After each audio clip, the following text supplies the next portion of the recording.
Hi everyone, welcome to my YouTube channel. Today is another day or another information session on Chevening application. Today's video will be basically covering Chevening essay writing.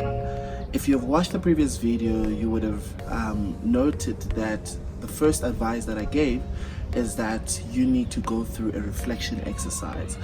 And what the reflection exercise does for you is that it helps you collect all the memories from the journey and also trying to understand what you've done and what exactly those things mean. Thinking around the course that you want to study and why you want to study that course, and also the institution that you're planning on going to. Now I think it's safe to start writing your essays. If you haven't watched that video, I would advise you to watch it now. I've provided the link on the description. Also, I've given background on that video, which will help you better understand what I'm talking about in this particular video.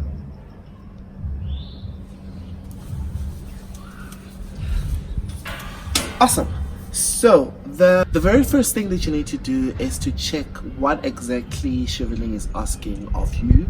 So last year we were asked about our leadership journey, our networking skills, also the course and the university we want to go to, and finally why we wanted to go to the United Kingdom. So I think it's very, very much important to do that reflection exercise that we spoke about in the previous video, because this will help shape what you put down on your essays. I must tell you though that a lot of people who are going for Chevening have a lot of beautiful different stories to tell. They have different journey to share with the panel, and I think that's what makes it very much important. My experience is that it's not necessarily about what you put in your essays, but how you put it. First thing that you need to make sure that you do is to be as concise as possible. So you might have about 10 stories about 10 positions that you've held previously, or 10 encounters where you have showed leadership. I wouldn't advise you to put all the 10 stories in your essays, because you don't have enough word count to accommodate all the 10 stories in a way that will better explain to the panel what exactly you were doing.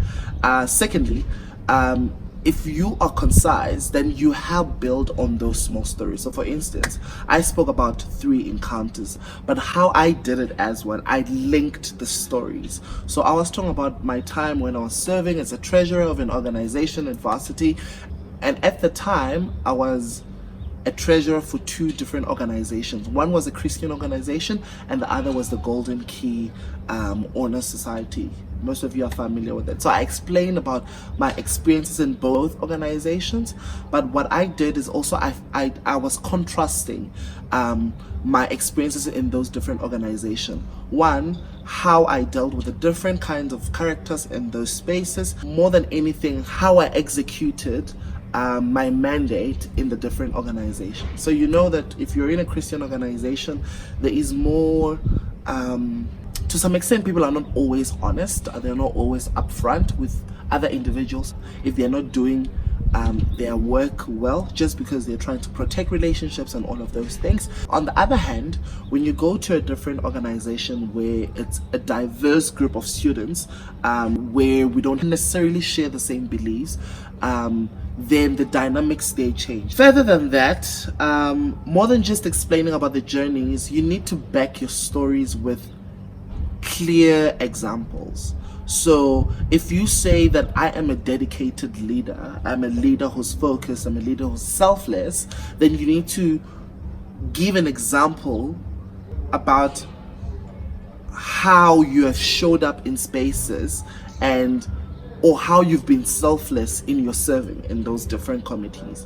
You need to give us an example of how your commitment came through in that organization during that time when you were serving. So for instance, you would say that I'm committed, and you can give an example about a time where for instance, you had different exams that you were writing on a particular day, and you still had to meet obligations of the organization or of the society that you're working for. Just basically just explain. Do not lie though, because it always comes through at the end. Make sure that you're as honest as possible in writing these essays. I think most of the individuals that I have encountered who have come through this process are people who were very authentic with their stories. Own your story, own it. It is not, someone actually sent me a message on LinkedIn. She was like, I'm thinking of applying, but I'm contemplating because I feel like I haven't done a lot for my community. I haven't done this, I haven't done that, I haven't done this. And what I said to her is that more than anything, Chevening is looking for people who are committed to the cause of leadership and the cause of transforming societies. And you might have spent the previous 5-10 years building yourself to be that individual, and you might have showed up in different spaces where you were not necessarily holding a particular position, but you were showing your leadership, and they just need you to explain how you've showed up as a leader in different spaces. So don't hold back and say, oh, I don't think I've served in enough committees, I don't think I've been appointed in enough positions. It's not necessarily about the positions, but it's more about conduct. In a way, it's about conduct, how you conduct yourself as an individual, how you show up in spaces. Secondly, when you're writing your networking, also same thing, you need to back your stories with examples. If you say that I'm a great networker and do this and do that and do that, don't be too concerned, or don't get swallowed up in stories. Make sure that your stories have weight. Make sure your stories have depth. So you need to explain situations where you were networking, if it worked, if you approached work, if it did not work, and what did you do when it did not work? How have you changed your strategy towards networking? I spoke about how my experience of networking in corporate and while I was still a student was different. So obviously in corporate, you have people who are already established, you have people who are already well grounded in their journeys as in their professional careers, and it's not easy coming in as a graduate to break into that space because people already know each other and they already have relationships and all of those things. So I had to explain about how did I change my strategy and what did I gain from it, and also what do I think I contributed. And I think that is very, very much important. How do you contribute in spaces, and how do spaces contribute into your journey and into your life? You need to explain that and make sure that it comes through in what you're saying. Yeah, and another thing that you need to note as well, when you are getting help from different individuals on essay writing, make sure that they're not writing for you. So I am not against you going to different people, whether professionals or but also do check with the Chevening policy what it allows and what it does not allow. But imagine 2 people or 5 people go to the same person for help with their essays, and then at the end their essays end up looking the same. Chevening will pick that up because they put all essays through a plagiarism system that will check your applications against previous applications, current applications, and other sources in the internet that are available. So make sure that your essay is what you wrote. Of course, you can get help in terms of fixing your grammar, phrasing, and all of those things. But what I realized with my Chevening application is that what I wrote in the application is great, right? But what was very important was how I wrote the story. So think of it as a script to a movie or something. Write a story. Just say, okay, having been this person, I've done this and that, and this helped me realize that this and that, blah blah blah, and then bring it together. My networking essay and my leadership essay, as much as there were 2 separate essays, they were very much linked, because for me, I reflected from my goals. So I touch on self-leadership, and I spoke about leadership in different positions, and my networking as well. I spoke about how networking in corporate helped me confidently put my application for LSC when I wanted to go explore summer school. But as I explained in my previous video, summer school was to help me decide whether I really wanted to go to the UK to pursue my master's. So I had 4 different essays, but I had almost a story that linked from the beginning to the end. So they want to see that cohesion from the beginning to the end. I think that is something that is important.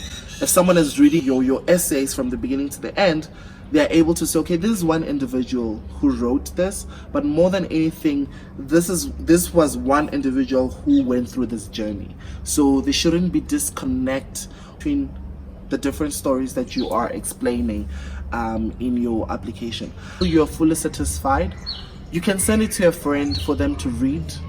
They can tell you if it's great or if there should be changes. And another good thing about telling friends as well is that if they know your story, if they know your journey, they will tell you if you need to make some adjustment as far as explaining the story, because you don't always remember everything. Another thing, please do not overlook those small moments, because I realize that we usually get caught in explaining the big things, like I won an award of this, I won that, I got this, something that is so big. Usually we associate bigger awards or bigger breakthroughs as what is needed for scholarships like this. I say no. I think there is an appreciation of the smaller victories that we have, and I think it's important for you to also include those smaller victories. It's not only about I was mentioned Forbes 30 under 30. People are always looking to put that forward, to say, oh, but I didn't do this, I didn't do that. No, it's not about that. It's about your story, and you need to be confident that your story is worth to be heard, and confidently explain to the next person, the person who will be assessing your essays, the person who will be interviewing you, who you are, what you are passionate about, what makes you, and why do you think that those experiences are worth telling, right? So be cognizant of not getting into that trap of only wanting to write about the bigger things. For me, I think a journey is complete also with the small victories, also with the failures. But in those failures, you need to be able to say, these were my learnings, and this is how I got up, either in that story or in a separate event or a different story. So make sure that you capture your story in full. Do not only try to focus on the big woo-ha stuff. So yeah. Alright, that's it for me, guys. Thank you so much for tuning in. Ask me about anything that's concerning to you as you embark on this journey. I know it can be very, very, very daunting, but I promise you it is really a worth experience. I think for me, as much as I would be sad if I did not make it, I would be very, very grateful for the learnings, because this process forces you to go back to the drawing board and actually reflect on what you've been doing and what those things actually mean. Because usually we go for things just because we want to try to build a CV. No, do not try to build a CV for yourself.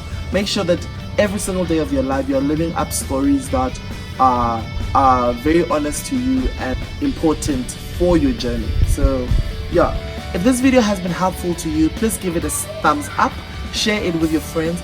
Make sure you put all your questions on the comment box down below. I'll be able to address those questions in my next week's video. Cool.